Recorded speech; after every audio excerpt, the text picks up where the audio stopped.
reestablish the temporary pier to the Gaza beach yesterday. As has been the case in the past, Israeli Defense Force engineers provided all the necessary support to ensure the safe emplacement of the pier on the beach, and there were no U.S. boots on the ground during the reestablishment of the pier. Overnight, the transfer of humanitarian assistance from Cyprus to Gaza resumed, with more than 656 metric tons or 1.4 million pounds being delivered to the marshalling yard in Gaza today. Since May 17, when the temporary pier first went operational, over 4,100 metric tons or 9.1 million pounds have been delivered through the maritime corridor for onward delivery by humanitarian organizations. And I'd like to reiterate that while it's always been our intention for the pier to be a temporary solution as part of the broader international effort to surge humanitarian assistance into Gaza to meet the urgent needs of the Palestinian people, we have not established an end date for this mission as of now, contrary to some press reporting on the matter. Therefore, we'll continue to facilitate the transfer of humanitarian aid via the maritime corridor and as always take necessary steps to ensure the safety and security of the personnel operating the pier, to include adjusting to sea states in the Eastern Mediterranean Sea, the same way we do with aircraft operations in the event of inclement weather or conditions.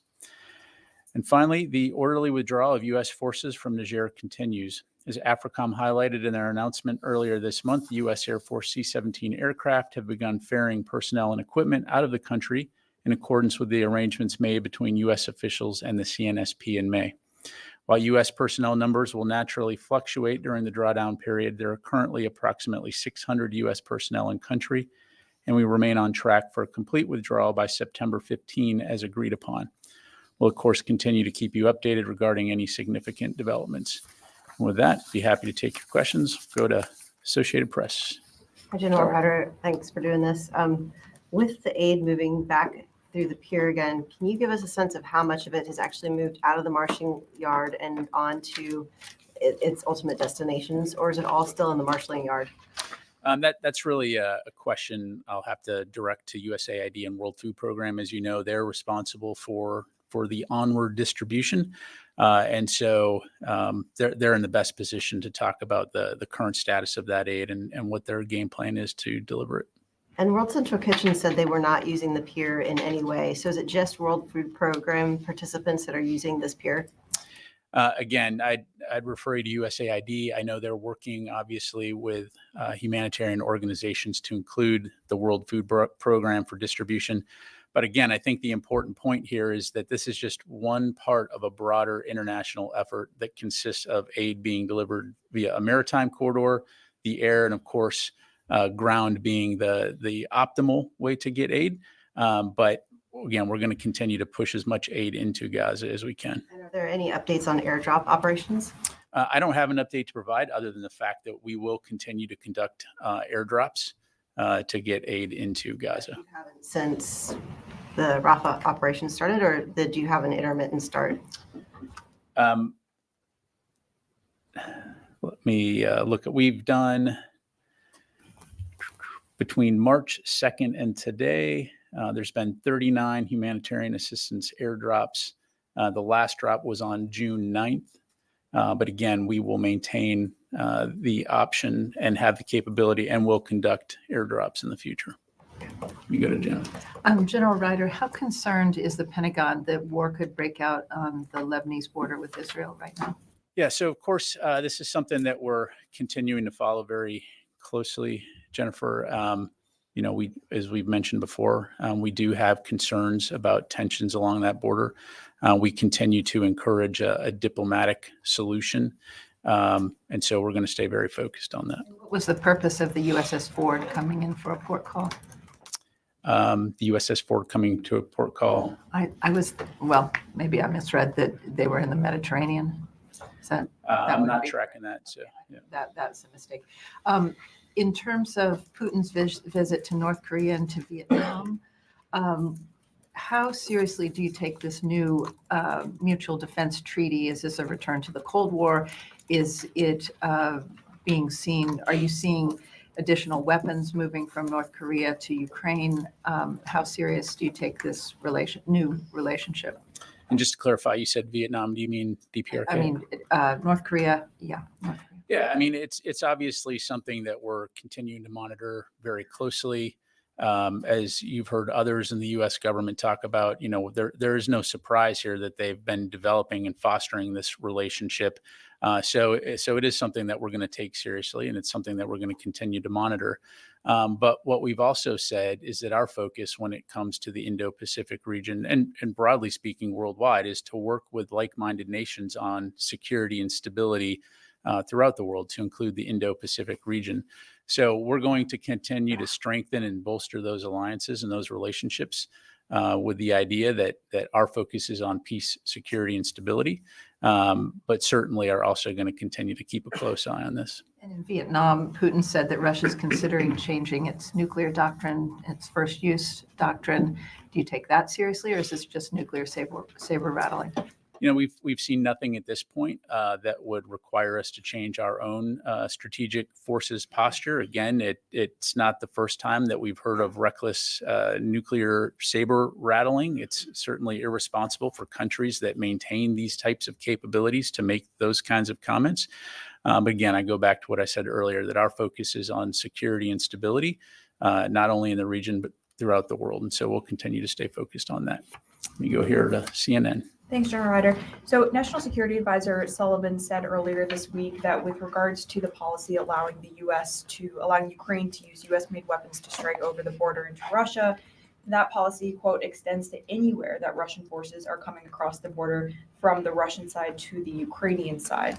So is that consistent with the Pentagon's understanding of this policy, or has the policy expanded beyond just that kind of narrow Kharkiv region that it was initially understood to be when this policy decision was made? Yeah, so there has been no change in the policy.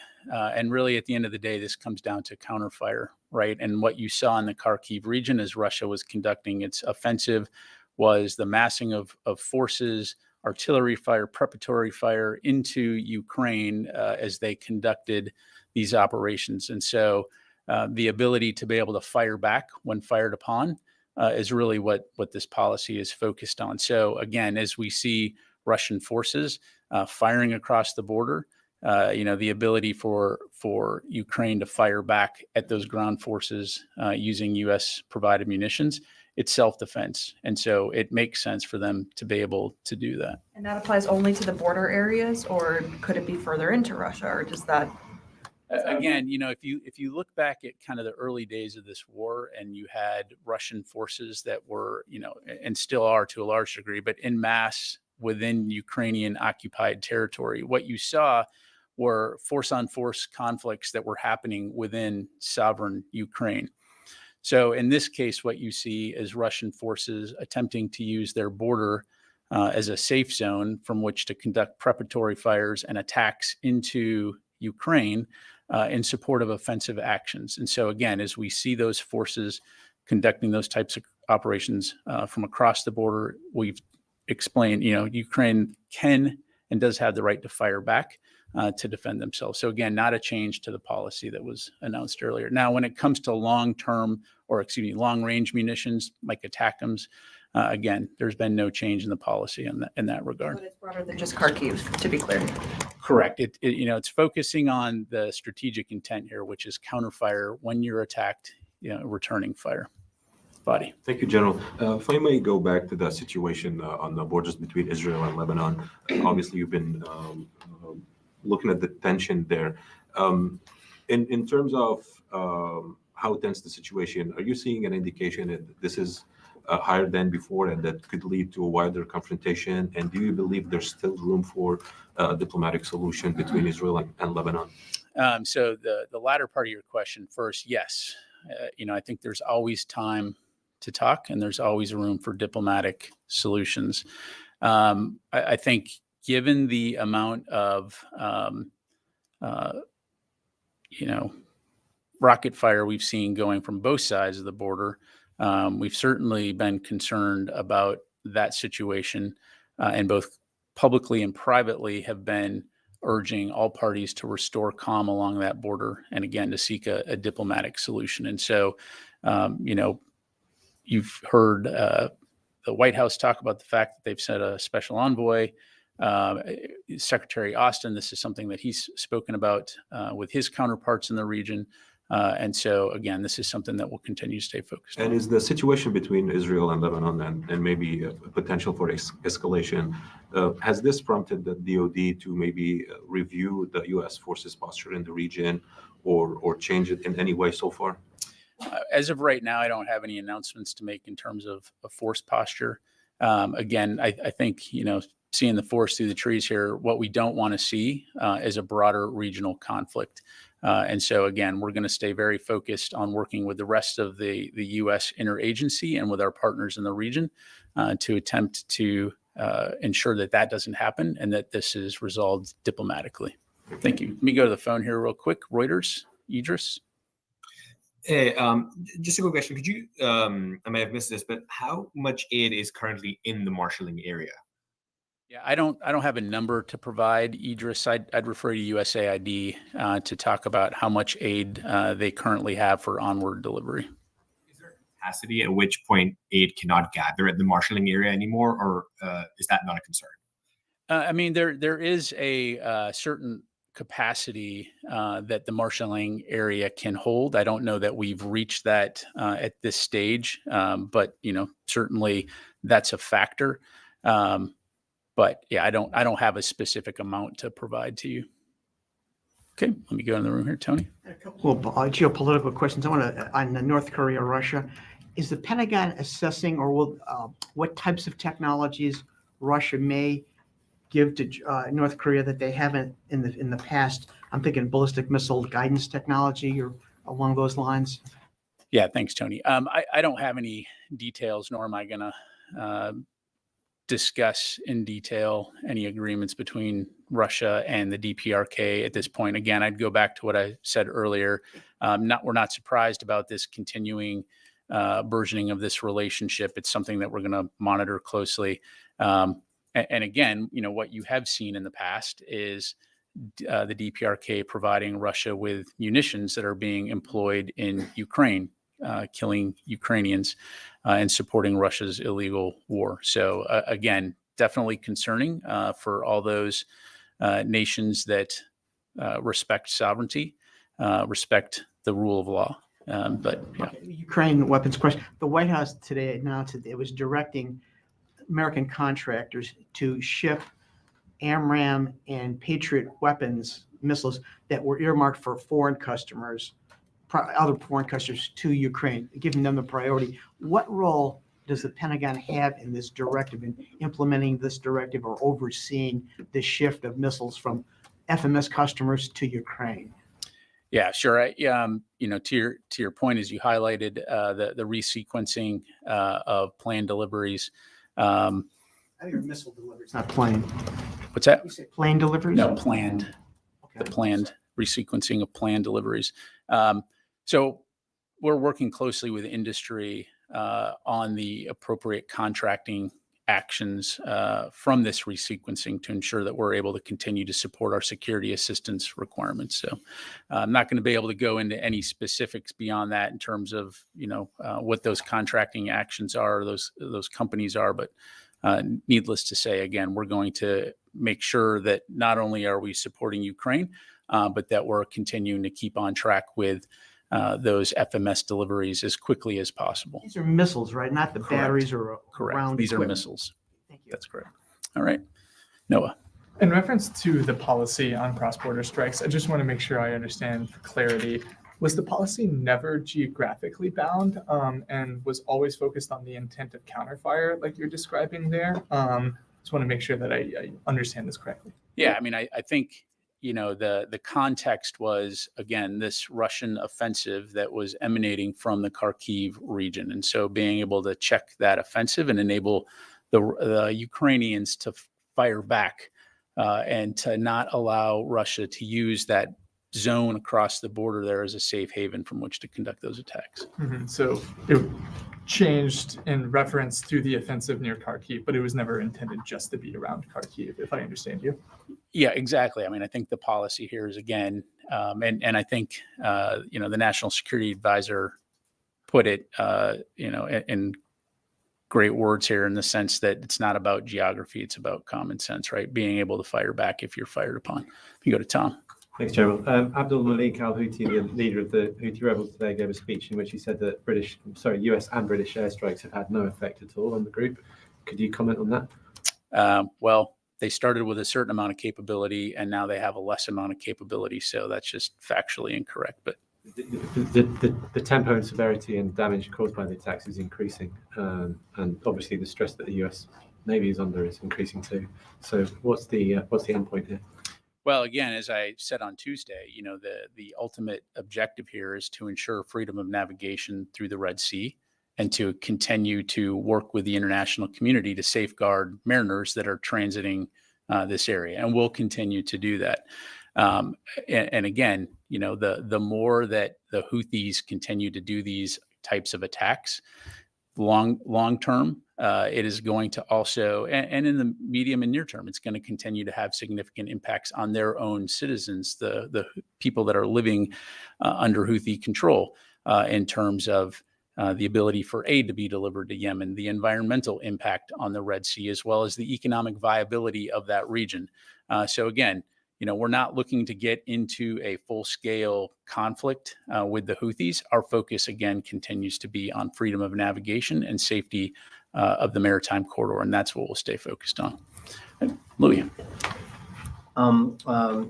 What is the department's comment on the situation that happened earlier this week in the Philippines at Second Thomas Shoal? The Philippine government has released video that shows machete wielding, knife wielding, China Coast Guard service members attacking these rigid-hull boats belonging to the Philippines on a resupply mission. What do you have to say to that? And then I have a follow-up, please.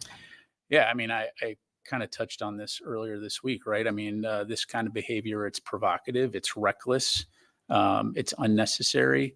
It's also antithetical to the PRC's claims about respect for sovereignty. And so, again, the Philippines should have the right to be able to operate within their legal maritime claims. Those need to be protected. So, again, we continue to stand by our ally, the Philippines, and we're going to continue to call out this kind of irresponsible and reckless behavior when we see it. And when you say stand by, does that mean that the U.S. is considering moving some assets there to kind of show that support for the Philippines? Yeah, I don't have any announcements to make, Louis. We're confident in our force posture in the region right now. And again, I'll just leave it at that. Jenny. Thank you, General. On the North Korea and Russia's mutual defense agreement, this is a treaty that allows Russia to intervene militarily in case of emergency on the Korean Peninsula. What is the U.S.'s reaction on this? Well, again, without getting into the specifics of their agreement, the alliance that the United States has with the ROK and Japan is a defensive alliance, right? We're there to defend. We're there to make war. And so, again, our focus is going to be on working with like-minded partners in the region, to include our allies, ROK and Japan, on ensuring peace, security, and stability throughout the region. Can you tell what is the difference between South Korea and the United States mutual defense agreement and North Korea and Russia's mutual defense agreement? Is any difference looks like, or? Well, again, I'm not going to do a comparative analysis here from the podium in terms of the various agreements, other than to say we've been very clear about our ironclad support for our ROK allies. Kim Jong-un told President Putin he fully supported Russia's special military operation against Ukraine. And Putin promised military technology support, including fighter jet to North Korea. What change will this make to the war in Ukraine? Well, I just think it demonstrates the desperation that a country like Russia needs to align itself with the DPRK to subjugate the people of Ukraine. And the fact that they have to go to a country like DPRK to obtain munitions demonstrates how isolated Russia is right now. But again, our focus is on preserving regional peace and stability. And I'll just leave it there. I'm going to move on, Janie, if that's all right. Go to Laura. Thanks, Pat. Are you, is the Pentagon concerned about an increased risk to U.S. troops in the region if Israel expands the conflict into Lebanon? Well, look, from the very beginning of the conflict between Israel and Hamas, we have been focused on ensuring that our forces are protected in the region. You saw we deployed additional forces in support of deterrence efforts, but also force protection efforts. I'm not going to speculate or get into hypotheticals on what if, other than to say, again, we remain concerned about the potential for escalation along the Israel-Lebanon border, and we're going to continue to encourage a diplomatic resolution of that tension. Is the Pentagon concerned about Israel's ability to wage a two-front war at the same time as it's? Again, look, the focus here, broadly speaking, is on preventing a wider regional conflict. And I think, you've all been following this region long enough to know all the various players and actors that are in the region that have a stake in that part of the world. And so, again, we're going to stay focused on encouraging a diplomatic resolution. Constantine. Thanks, Pat. Earlier this week, Staff Sergeant Gordon Black was sentenced to 3 years and 9 months by a Russian court. First question, I guess, is does the Pentagon have a reaction to this sentence? And then the second question I have is, has anybody from the Pentagon been in contact with Staff Sergeant Black? Yeah, thanks. So obviously something that we continue to monitor closely. Both the department and the Army are in contact with State Department, which has the lead, as I'm sure you can imagine, on something like this, given a U.S. citizen being held in a foreign country. So I'm going to have to refer you to State Department for any further questions on that. Okay, thank you. Thanks. Sir. Thank you. So I have on the decision to prioritize Patriot and NASAMS missile deliveries to Ukraine. So first, why now and not earlier? And secondly, what does it mean for Ukrainians practically? Will they be receiving more of those missiles? Will it take less time for them to be delivered for Ukraine? So what will be the quality change here? Yeah. So as I'm sure you know, the Foreign Military Sales Program obviously supports numerous countries around the world. But in this particular case, in terms of why now, what we're seeing is Russia once again trying to destroy Ukraine's energy system and infrastructure ahead of winter. And so they urgently need additional air defense capabilities, which is, again, a topic you heard Secretary Austin talk about last week. And so providing Ukraine with additional interceptors more quickly, it's an existential situation. And so this prompted the decision to resequence near-term planned deliveries of critical air defense interceptors to go to Ukraine. So that's the reason for why now. And practically what that means is that it will increase their inventories more quickly to enable them to continue to defend that critical infrastructure and the civilian population as we go into the winter here. One more in Patriots. We saw Romania today announcing that they will also provide additional assistance to Ukraine on the condition that the allies and the United States would help them to fill that gap. So could you please speak more about that? Will the US replace the system that Romania is providing to Ukraine? Will it be something else? Yeah, so I won't speak for Ukraine other than to say, again, as Secretary Austin highlighted last week in Brussels, and oh, by the way, has been talking about now for a long time, is air defense continues to be a priority. And so the Ukraine Defense Contact Group, over 50 allies and partners have coming together to find ways to provide capabilities to Ukraine when it comes to air defense. And certainly, many countries have stepped up in that regard, whether it be Patriots, whether it be SAMTs, whether it be, the NASAMS capabilities. So we're obviously grateful for those countries that continue to do that, and we'll continue to keep after that. Are there any specific plans to fill that gap for Romania? Because they are saying that there's a condition that allies and especially the United States will help to find a temporary solution. Yeah, well, look, again, without getting into specific details, as both bilaterally and as NATO allies, we work with all of our partners to take into account what their defense needs are, and we're going to do everything we can to support those. In the case of this resequencing here again, all the affected countries were notified. And again, we're working with them to make sure, as I highlighted to Tony, that industry can work to get those requirements filled. So across the board, we're going to do what good allies do. By the way, the fact that we've resequenced these interceptor deliveries for Ukraine, again, the bottom line message here is to our allies and partners is if there's an existential threat, we're going to step up and we're going to help you, as we are in this case. So, yes, sir. Thank you. Yesterday, Pentagon accurately DSCA said it will sell thousands of autonomous systems and other military supplies to Taiwan. But does the Pentagon concern about the backlash from China? And also, do you feel that Taiwan is adequately prepared for attack by China at this time? I'm sorry, can you repeat that last part? Last already. So also, do you feel that Taiwan is adequately prepared for attack by China at this time? Yeah, so, I guess the way I'd respond to that is, as Secretary Austin has said, we don't believe that an attack is either imminent or inevitable. And so I'll just leave it at that. Time for a couple more. Yes, sir.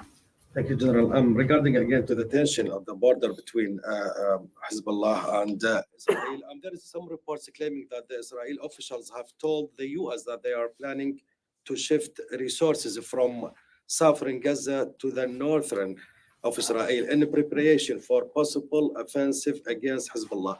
So do you confirm these reports? Have you seen these reports? And from the last Tuesday, when the IDF has been approved operational plans for an offensive in Lebanon, since that approval, does the Israel ask for any new munitions or weapons from the U.S.? And what discussions the DoD had to try to de-escalate the situation there? Yeah. So, in terms of that press reporting, like I'm not going to speak to potential Israeli operations or planning. I'd refer you to them to talk about their current status. Again, we've been very clear publicly and privately that we want to see calm restored along the border in our conversations with partners in the region, to include those in Israel and Lebanon. And again, I'm not going to get into hypotheticals or speculate on, if something could happen. Our focus right now is on preventing a wider regional conflict and on encouraging resolution of these tensions via diplomacy. So we'll continue to stay focused on that. And another one, would you give us an update about the status of these 2,000 pound bomb shipments that hold? Is it still on hold? And what about the other deal about the F-15 firefighters to Israel that already has been approved? Okay, that was 5 questions. Okay, so no change in the one shipment that we paused of the 2,000 pound unguided munitions.